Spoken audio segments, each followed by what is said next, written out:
Hello everyone, it's Frances with String Into a Thing. I'm super excited to teach you how to make your first chain and your first slip knot. So let's do it.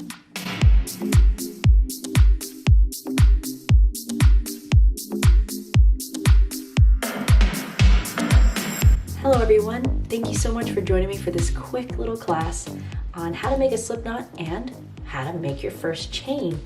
All you'll need is just really a nice big crochet hook to start out with, and then some nice thick yarn, just so we can get the idea of the basics. So we really don't want to concern ourselves too much with what hook we're going to use with what kind of yarn. Right now we want to understand the fundamentals, just so we can get our eyes used to what we're looking at. So let's start out first with our yarn. Okay, so this is super cute yarn from Hobby Lobby, and I just was gifted this fantastic little hook by one of my wonderful friends. So I'm so glad to have that. Now you'll notice I've got this string attached to this yarn. As funny and as obvious as it sounds, we're just gonna really break things down super duper easy. So first we have to make a slip knot. I have this string over my fingers and the end is right here. So I'm not in the back coming this way. I am actually in the front of my hand. I know, it sounds so funny.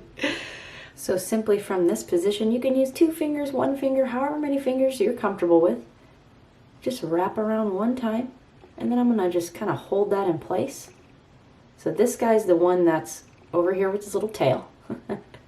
Okay, I'm gonna get my crochet hook, and I'm actually gonna go under that first string, and the one that got wrapped around, I'm gonna pull through.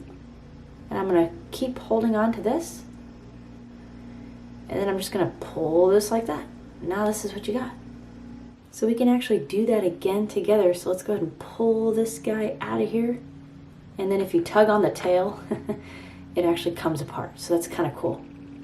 So again, I'm gonna hang this over towards myself like this. Pinch it, wrap around. Bring in the crochet hook on our first string, and then grab this second one.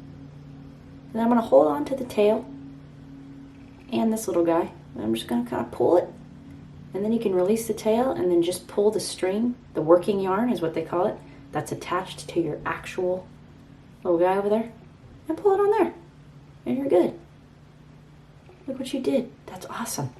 Now, however you decided to pick up your crochet hook from your work surface, I suggest is the way that you go about crocheting, actually.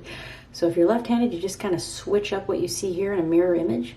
But right here, I'm actually using my index finger and I'm going underneath the working yarn, just like this. So I'm just gonna go under, kind of like if you were to touch someone's hair. And you just curl it up like this. And you'll notice that I can grab now this right here. And then these 2 fingers kind of go in to make adjustments. So my middle finger and my thumb kind of adjust some things. Now it's completely and entirely your choice whether you want to kind of do a pencil method to kind of go in with your piece, or you can do kind of what I'm doing is, I guess they call this kind of like cutting, like you're cutting with a knife.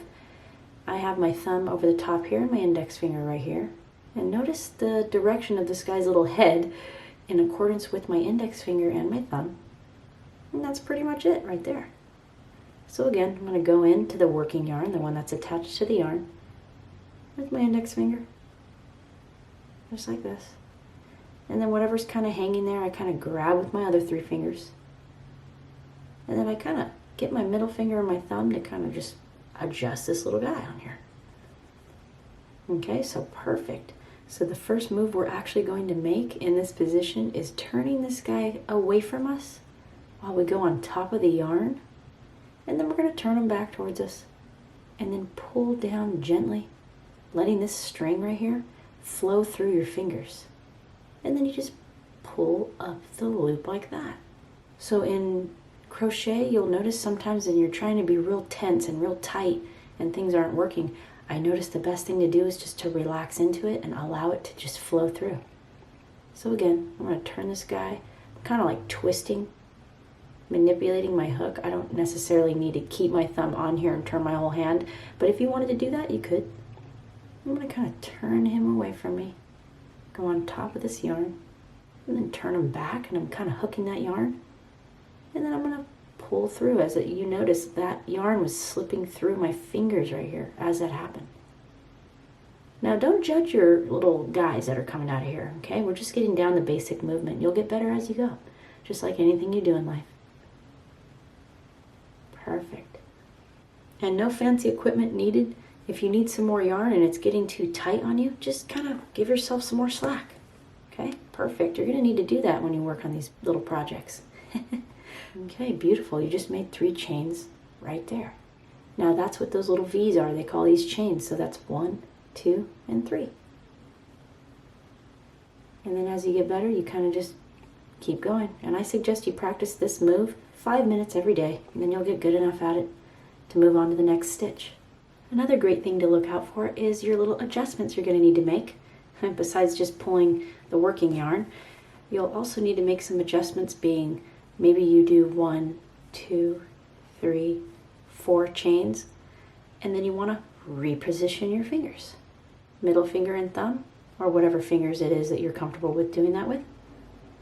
Maybe you got to do 5 before you feel comfortable to do that, because then it starts to get kind of far and kind of tight, and then you're kind of over here really far away from here to here. You just jump back up, and then you make a jump, and again, let this yarn flow through your fingers, because as soon as I get too tight, if I get too tight, then I can't make it through, and it gets real hard, and it's kind of like it's just reflecting what it is in the universe and in life. You let it go easy, and it just goes right in. And make your little adjustments, and you'll be on your way. Look how wonderful you're doing. This is awesome. So thank you everyone so much for joining for this quick little class on how to make a chain and a slip knot. And I cannot wait to see you in the next class. So peace, much love, and see you next time. Bye.